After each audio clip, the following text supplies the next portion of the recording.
Hello friends, जैसा कि आपने पिछले वीडियो में भौतिक राशि क्या होती है और मूल भौतिक राशियाँ और मूल मात्रक देखे थे आपने 7 प्रकार के होते हैं और उन 7 प्रकार की जो मूल राशियाँ फंडामेंटल क्वांटिटीज़ हैं उन्हीं से हमको डिराइव्ड क्वांटिटीज़ यानी व्युत्पन्न राशियाँ प्राप्त होती हैं। व्युत्पन्न राशियाँ कई प्रकार की हैं, कई प्रकार की सैकड़ों हैं, लेकिन मैं केवल उदाहरण के लिए आपको कुछ मुख्य व्युत्पन्न राशियों के बारे में आपको बताना चाहूँगा कि किस तरह से मूल राशियों से व्युत्पन्न राशियाँ बनती हैं और उनकी यूनिट हम कैसे निकालते हैं, है ना। तो मैंने केवल कुछ एग्जाम्पल्स लिए हैं, इनके अलावा और भी सैकड़ों एग्जाम्पल्स, जैसे जैसे आप साइंस में आगे पढ़ेंगे तो आपको बहुत सारी इनके अलावा भी और भी डिराइव्ड क्वांटिटीज़ मिलेंगी जिनकी आप यूनिट निकाल सकते हैं, इजीली निकाल सकते हैं। तो सबसे पहले देखते हैं हम व्युत्पन्न राशि। व्युत्पन्न राशियाँ वे हैं जो मूल राशियों से ही प्राप्त होती है, ठीक है। फॉर एग्जाम्पल सबसे पहला है क्षेत्रफल, जिसे कहते हैं एरिया, ठीक है। जनरली हम एरिया को किससे मापते हैं? लंबाई इंटू चौड़ाई से, लेंथ इंटू ब्रेड्थ। तो लंबाई इंटू चौड़ाई, लंबाई लेंथ, चौड़ाई भी लेंथ, यानी ये भी मीटर में और ये भी मीटर में, तो इसकी यूनिट क्या होगी? Metre square. क्या होगी? मीटर स्क्वायर, या स्क्वायर मीटर में इसको मापेंगे, है ना। अब आप कहोगे कि एरिया को तो स्क्वायर फीट में भी मापते हैं, लेकिन हम यहाँ जो बात कर रहे हैं वो एसआई यूनिट की बात कर रहे हैं, सिस्टम इंटरनेशनल की। इंटरनेशनली जो हमने सिस्टम स्वीकार किया है उसमें हमने एमकेएस पद्धति स्वीकार की है, तो एमकेएस पद्धति के अंदर इसकी जो यूनिट है वो मीटर स्क्वायर होगी, ठीक है। इसी प्रकार से अगर मैं वॉल्यूम की बात करूँ, आयतन, आयतन यानी वॉल्यूम, तो वॉल्यूम के अंदर क्या होगा?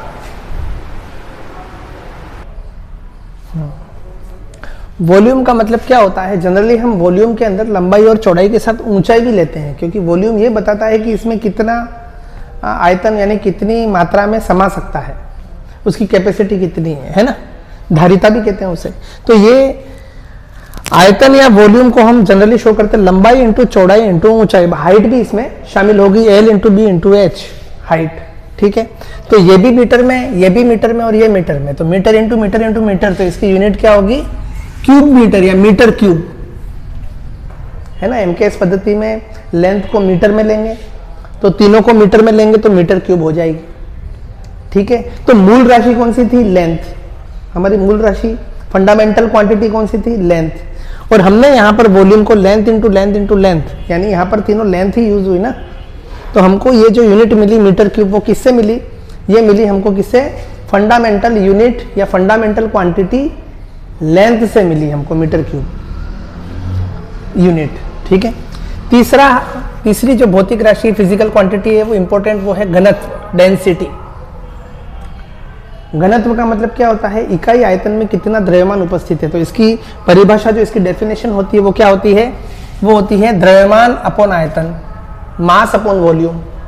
हम कहते हैं ना, अगर किसी के जैसे घनापन नहीं कहते हम, घनापन, जैसे किसी के हम कहते हैं तेरे बाल बहुत घने हैं, इसका मतलब क्या हुआ? इसका मतलब ये हुआ कि कम वॉल्यूम में बहुत ज़्यादा उनकी संख्या है। हम कहते हैं जनसंख्या घनत्व अधिक है, यानी कम जगह पर अधिक लोग रहते हैं, उसको कहते हैं जनसंख्या घनत्व, पॉपुलेशन डेंसिटी, ठीक है। इसी प्रकार से हम देखते हैं मेटल के अंदर, तो हम देखते हैं कोई मेटल भारी है, कोई मेटल बिल्कुल हल्का है। भारी क्यों है? क्योंकि उसके अंदर कम वॉल्यूम में, कम आयतन में अधिक धातु के परमाणु उपस्थित हैं। और हल्का क्यों है? क्योंकि उसके अंदर वॉल्यूम ज़्यादा है, उसके अंदर मेटल एटम्स कम है। तो ये जो चीज़ें हैं, घनत्व का मतलब होता है द्रव्यमान अपॉन आयतन, यानी मास अपॉन वॉल्यूम। अब मास भी क्या है? फंडामेंटल क्वांटिटी है ना। वॉल्यूम भी क्या है? फंडामेंटल क्वांटिटी है। फंडामेंटल क्वांटिटी नहीं है ये। वॉल्यूम क्या है? डिराइव्ड क्वांटिटी है ना। आप ध्यान रखिए, जरूरी नहीं है कि मैं बोल रहा हूँ वही सही है, आप खुद का भी दिमाग लगाइए। मास क्या है? फंडामेंटल क्वांटिटी है। वॉल्यूम क्या है? डिराइव्ड क्वांटिटी है। दोनों को मिला करके हमको क्या मिली? एक दूसरी डिराइव्ड क्वांटिटी मिली जिसका नाम है डेंसिटी। तो ये हो जाएगा मास को तो किलोग्राम में और वॉल्यूम को मीटर क्यूब में, तो इसको बोलेंगे किलोग्राम पर मीटर क्यूब, किलोग्राम प्रति घन मीटर या मीटर क्यूब इसकी यूनिट होगी। चौथी है आपकी फिजिकल क्वांटिटी जिसका नाम है वेग, वेलोसिटी। वेग को इंग्लिश में कहते हैं वेलोसिटी, और इसकी डेफिनेशन क्या है? विस्थापन बटा समय। एक निश्चित समय अंतराल में कितना विस्थापन हुआ, विस्थापन का मतलब होता है डिस्प्लेसमेंट अपॉन टाइम, है ना। अब मैं यहाँ पर फिजिक्स में नहीं जाना चाहूंगा, आपको तो पता होगा कि दूरी और विस्थापन में क्या अंतर है। विस्थापन है प्रारंभिक बिंदु और अंतिम बिंदु के बीच तय की गई न्यूनतम दूरी, उसको हम कहते हैं विस्थापन। आप घूम फिर करके उसी स्थान पर आगे तो विस्थापन होगा शून्य, डिस्प्लेसमेंट 0 हो जाएगा, ठीक है ना। बाकी तो आप फिजिक्स में डिटेल में पढ़ेंगे, मैं तो यहाँ पर केवल डेफिनेशन बता रहा हूँ। तो डिस्प्लेसमेंट अपॉन टाइम, डिस्प्लेसमेंट यानी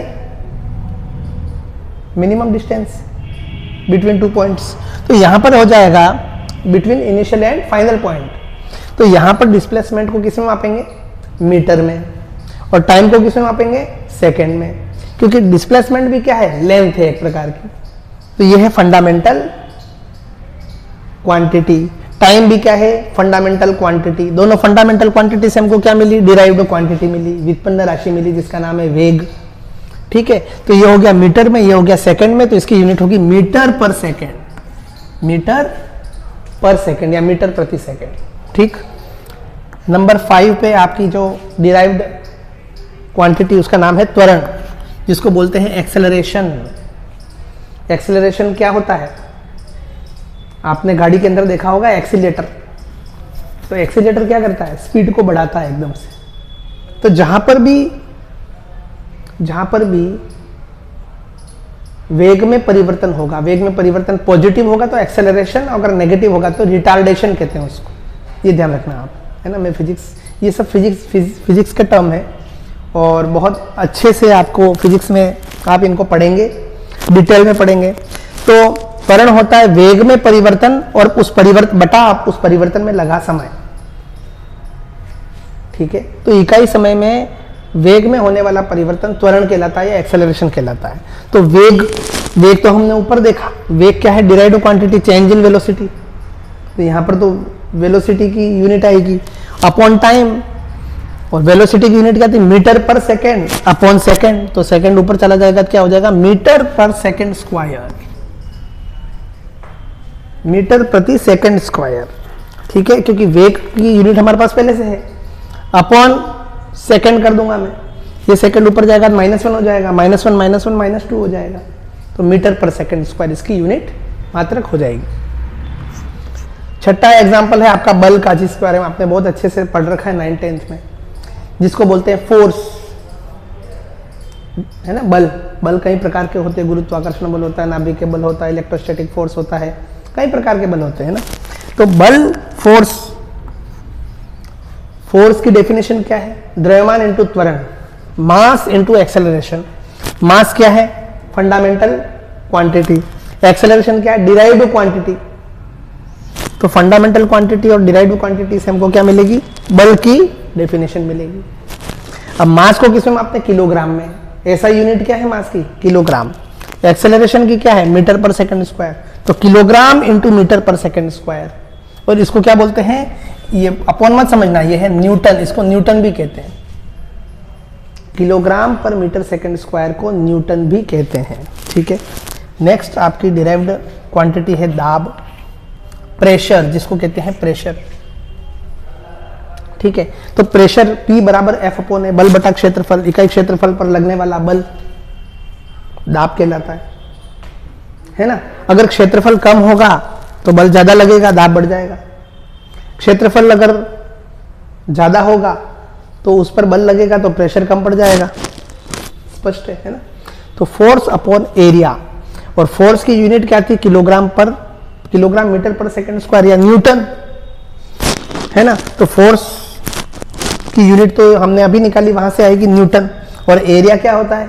हमने देखा एरिया क्या है, ऊपर एरिया भी हमने देखा था, क्षेत्रफल मीटर स्क्वायर, तो क्या हो जाएगा? मीटर पर मीटर स्क्वायर।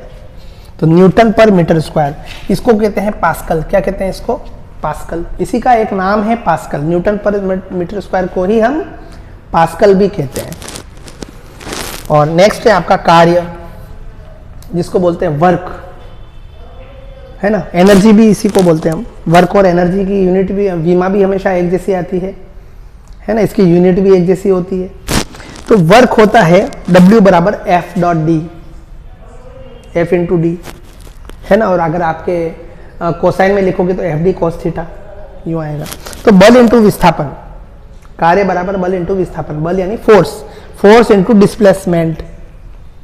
तो फोर्स भी हमने देख लिया था, डिस्प्लेसमेंट हम जानते हैं, दूरी मतलब मिनिमम डिस्टेंस है 2 पॉइंट के बीच की, तो डिस्प्लेसमेंट तो आएगी मीटर में और फोर्स आएगा न्यूटन में। तो न्यूटन इंटू मीटर जिसको कहते हैं हम जूल, न्यूटन इंटू मीटर को कहते हैं हम जूल में भी इसको व्यक्त करते हैं। तो ये मैंने कुछ एग्जांपल्स दिए हैं।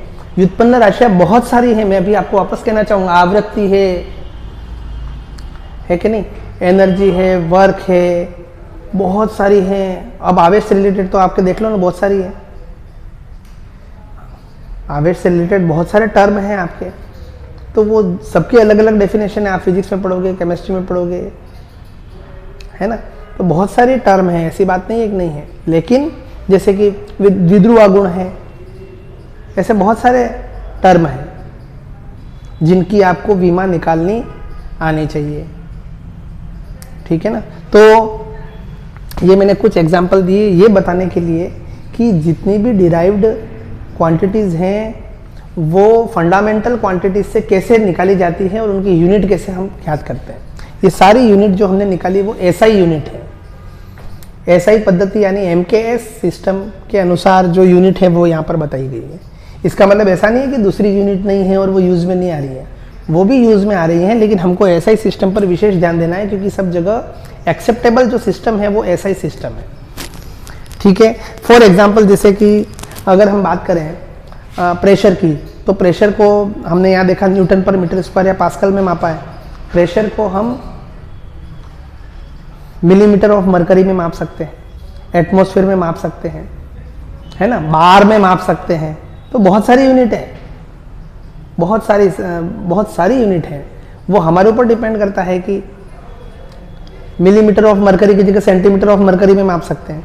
तो लेकिन हमने यहाँ पर जो व्यक्त की है वो एसआई यूनिट है, सिस्टम ऑफ इंटरनेशनल, ठीक है ना।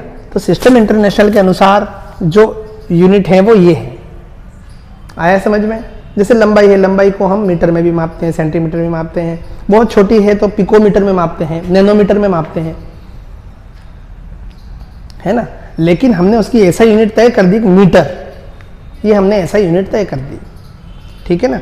और आगे हम देखेंगे कि किसी एक यूनिट को दूसरी यूनिट में कैसे बदलते हैं। हमको एक कोई रिलेशन अगर पता हो कि ये इसके बराबर होता है, जैसे 1 इंच में 2.54 सेंटीमीटर होते हैं, तो उसको सेंटीमीटर में कैसे बदलेंगे या सेंटीमीटर को इंच में कैसे बदलेंगे, वो एक अलग विषय है। लेकिन हमने जो देखा, इस पूरे को बताने का उद्देश्य केवल ये था कि भौतिक राशियाँ जो हैं, मैं सार बता देता हूँ इसका पूरा, हम जो 2 वीडियो बनाए हमने, कि भौतिक राशि के 2 भाग होते हैं, एक तो उसकी न्यूमेरिकल वैल्यू और एक उसकी यूनिट। पहली बात तो ये 2 चीज़ों से मिलकर के बनती है। दूसरी बात, भौतिक राशियाँ कितने प्रकार की होती है? 2 प्रकार की होती है, एक तो फंडामेंटल क्वांटिटीज और एक होती है डिराइव्ड क्वांटिटीज। फंडामेंटल क्वांटिटीज वे क्वांटिटीज है जो स्वयं है और इनसे मिलकर के सारी डिराइव्ड क्वांटिटीज बनी है। वो फंडामेंटल क्वांटिटीज कितनी है? 7, आपको बता दिया था इसके पिछले वीडियो में, आपको बता दिया था। लंबाई लेंथ, द्रव्यमान मास, समय टाइम, टेम्परेचर टी, टेम्परेचर जिसको केल्विन में मापते हैं, है ना। उसके बाद पदार्थ की मात्रा, विद्युत धारा, इलेक्ट्रिक करंट, इलेक्ट्रॉन मतलब प्रकाशीय तीव्रता, ठीक है, जिसको कैंडेला में हम इंटेंसिटी ऑफ लाइट, है ना। अमाउंट ऑफ द सब्सटेंस जिसको मोल में मापते हैं। तो ये सारी मैंने आपको 7 फंडामेंटल क्वांटिटीज आपको बताई थी, ठीक है। और फंडामेंटल क्वांटिटीज के आपस में संयोग से ही डिराइव्ड क्वांटिटीज यानी व्युत्पन्न राशियां बनती हैं, ठीक है। और इन सभी राशियों को मापने के लिए अंतर्राष्ट्रीय रूप से एक जो सिस्टम तैयार किया गया उसे कहते हैं 1960 में तय किया गया, उसे कहते हैं एसआई सिस्टम। एसआई पद्धति में हमने एमकेएस सिस्टम को स्वीकार किया, जिसमें लंबाई को मीटर में, लेंथ को मीटर में, मास को किलोग्राम में और टाइम को सेकंड में मापते हैं। तो ये मोटी मोटी जानकारी आपको मैंने दी है। नेक्स्ट वीडियो में हम देखेंगे कि जो मुख्य जो राशियां हैं जो बार बार हमारे काम में आती है, उनमें हमारे काम में आने लायक बातें कौन कौन सी वो हम नेक्स्ट वीडियो में देखेंगे। धन्यवाद।